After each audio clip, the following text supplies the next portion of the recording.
Hey everyone, Steve here. In this video, I'm unboxing and testing a couple more Sega Arcade Nanos made by AtGames. These are the relatively small, palm-sized plug-and-play consoles loaded with a few Sega games and some less than awesome other ones. In this shot, I've got two that I haven't covered before, one for Sonic the Hedgehog, awesome, and one for Columns, yay! Also, I managed to grab another Australian Virtua Fighter 2 one, which I covered in my first video, but the reason I have one spare is for a later video. So unboxing these from their blister packs, it's great to collect the little cardboard inserts and manuals. I think they look really nice, and even if these tiny consoles aren't the best, it's just such a novelty that I don't think Sega plans to replicate anytime soon. It was then time to put some batteries in and get to playing.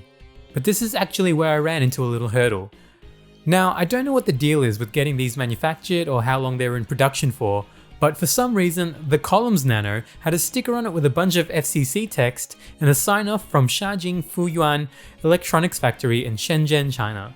This is something none of the other consoles had, which I found funny. What wasn't funny though, was the fact that it took me like 10 minutes to unscrew the battery cover on this friggin' thing, because the screws were so soft that they basically stripped immediately. I swear I almost gave up on it like 5 times, and had to try a whole bunch of different things. And I gotta say, not that it's all that surprising, but it wasn't all that worth it in the end. The Columns Nano has a nice Genesis logo on it, as well as the Columns logo, and is a pretty striking orange color, but most importantly, let's just check out the games on it in alphabetical order. First up is Arrow Flash. This is a pretty fun side-scrolling shoot 'em up where you can change between plane and mech modes, and it is definitely challenging, especially with a tiny controller. Next on the menu, we actually see the other levels of Arrow Flash split up into their own games. We've seen that before in the other Arcade Nano, and it's kinda neat, but also, who are they fooling? Okay, so I'm gonna be brief about the rest of the games on this thing because honestly, Arrow Flash is the highlight and we still have another Nano to go through. Columns and Columns 3. What can I say, it's the Columns puzzle game twice over. I'm not enough of a Columns fan to be able to tell you all the differences, so just play the one whose graphics you prefer, I guess? Mean Bean Machine. Honestly, to my untrained eye, this is basically Columns again, but more like Puyo Puyo. If you like either of those games, you'll probably like this. I guess this is meant to be the sort of puzzle enthusiast's Arcade Nano. Next is Flicky. Now Flicky is a fun game, but it's just so old relative to the other 90s games on this thing.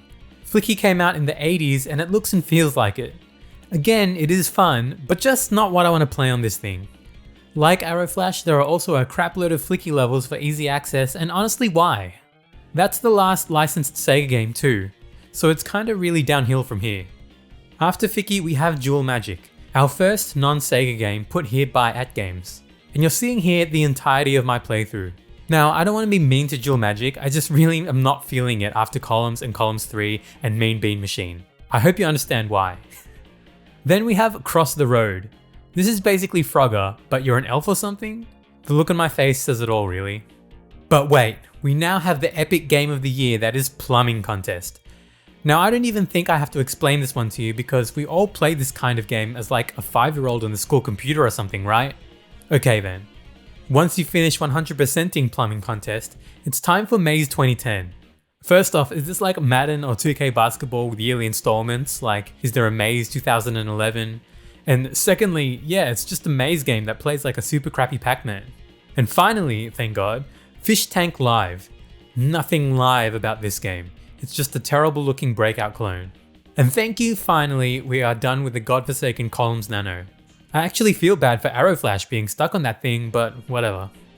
Now's the moment you've all been waiting for, the Sonic the Hedgehog plug and play.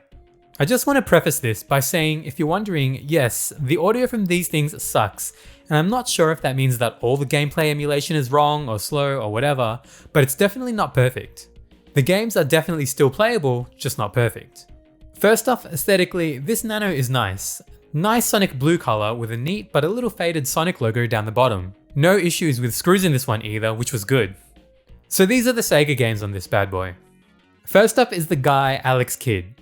I've never been a big fan of the franchise, but I do recognize the importance he has for Sega fans. I give it a go here, but definitely am not trying for a complete playthrough. We also have another level select thing going on with Alex Kidd, and damn, it has a heap of levels, doesn't it? Luckily, after Alex Kidd, we head straight into Sonic 1. Again, we see here the level select action, but I'm not going to mess with that. You have to start from the green hill zone and warm up, right? So here is the gameplay in real time. No funny business going on, and yeah, it sounds awful, but whatever. Sonic's Sonic, and it really makes me appreciate the look of this Nano plug and play. Afterwards, we also get to dive right back in with Sonic 2, which is always fun, but don't get it twisted here, there is no way to play 2-player, so just stick with single player mode and you're all good. After Sonic 1 and 2, we have Sonic 3D Blast, which is of course really awesome, and I just love how it switches things up after the first 3 games. And Knuckles. You see me here just skating around, minding my own business, and yeah, fun game. Our last Sonic game is the Genesis version of Sonic Spinball. Now, I've played the Game Gear version via the Technosource plug and play in a previous video, but this console port just plays way better obviously, and while it still isn't easy for me, looks and sounds pretty nice and super 90s. So that's it then for the official Sega games, and so I don't bum you out too much, here's a brief sentence on the remaining generic games on this thing. Air hockey is air hockey. Not that bad actually, but sucks it's not 2-player. Cannon is a trajectory-based shootout game like Worms or Scorched Earth. Checker is just Chinese style checkers I think, with different boards, which is cool I guess. Fight or Lose is a weird chess puzzle game where you're a single knight and have to capture pawns. And finally, Naval Power, which is just battleships. Yay! So that's it for these 2 more Arcade Nanos. These remain a really interesting concept, and given that Sega was pretty fast and loose with handing out licenses at this point in time, I'm really glad that something like this came out of it I suppose.